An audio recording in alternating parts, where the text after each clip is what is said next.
To turn to Marxist education in practice, I think a time-relative judgment is called for in discussing what is required of us as Marxist educators.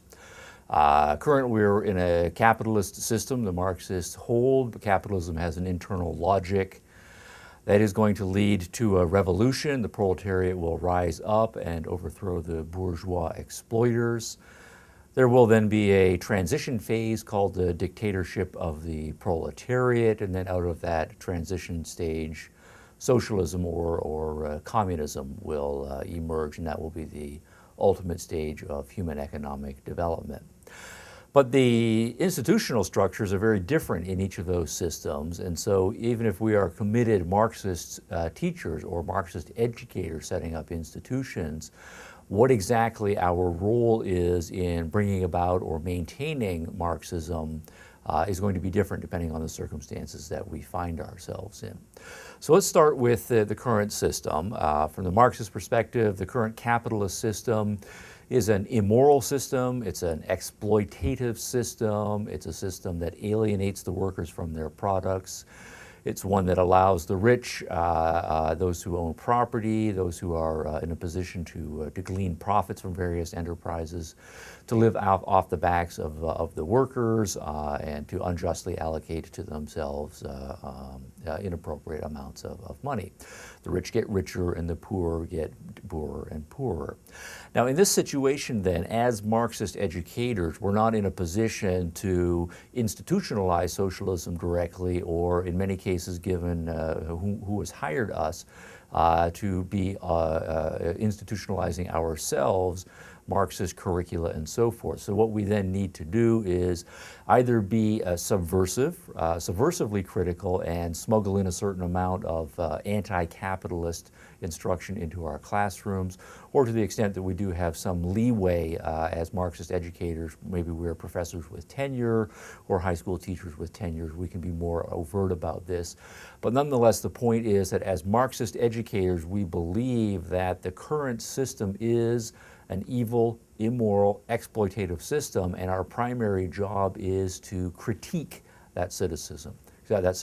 So our job is to be critical and to mount various critiques to our students, to engage our students in the critical enterprise of coming to understand the true nature of the system in which they live in. So what then will be necessary is for us to criticize as much as possible all of the existing institutions of power of contemporary society, the current political system, the current economic system, that is to say, from speaking from the American context, the politicians who are controlling the power in Washington, D.C. or in the various state capitals, to show them as lining their own pockets or augmenting their own power at the expense of other people, or the fat cats on Wall Street, or whoever happens to be the leading capitalists of the day, to show them as rich individuals who have acquired their wealth at the expense of the workers under them. Anything that we can use institutionally in terms of structural criticisms is perfectly legitimate.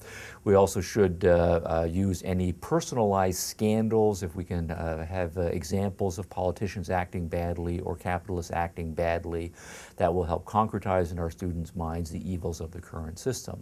And then at the same time, we need to play up the struggles and the difficulties and the problems experienced by the underclass in society, the struggles that the working class is having, individuals who are poor or who are otherwise economically marginalized by the system, to develop our students' sympathy with and a sense of identification with people in those particular classes. And of course, when we're speaking about capitalism's institutions such as private property, the profit motive, competition, and so forth, we need to characterize all of those systematically in negative terms as involving zero-sum benefits for some at the expense of others.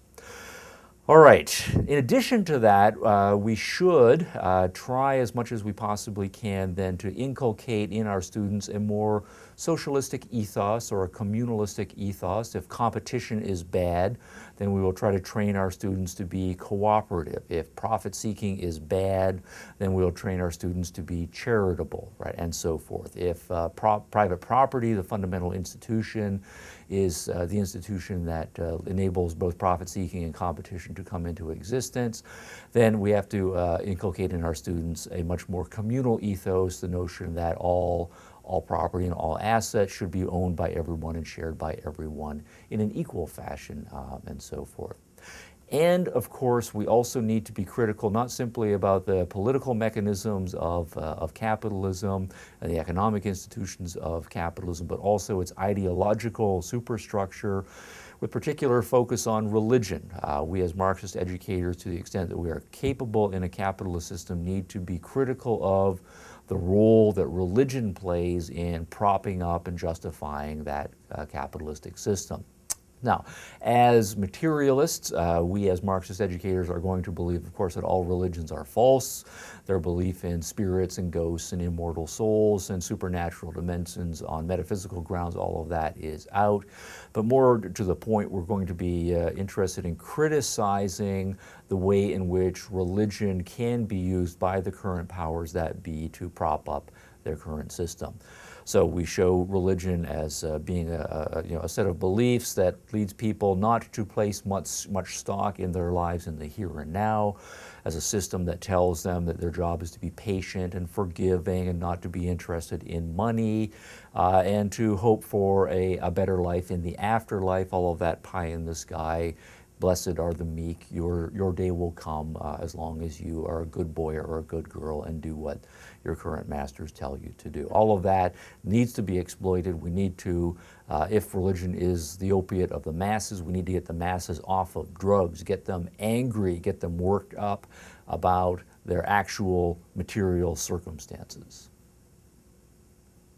So if we can get our students off of drugs, that is to say, if we can get them not to be co-opted by current prevailing rather religious beliefs, if we can get them to see ruthlessly and clearly the exploitative nature of the current system, not to buy into all of its propaganda about being committed to liberty and equality and democracy and so forth, then what we'll be able to do is our job in developing a cadre of young people who will then become committed to the revolution, committed to developing a Marxist society at some point in the future.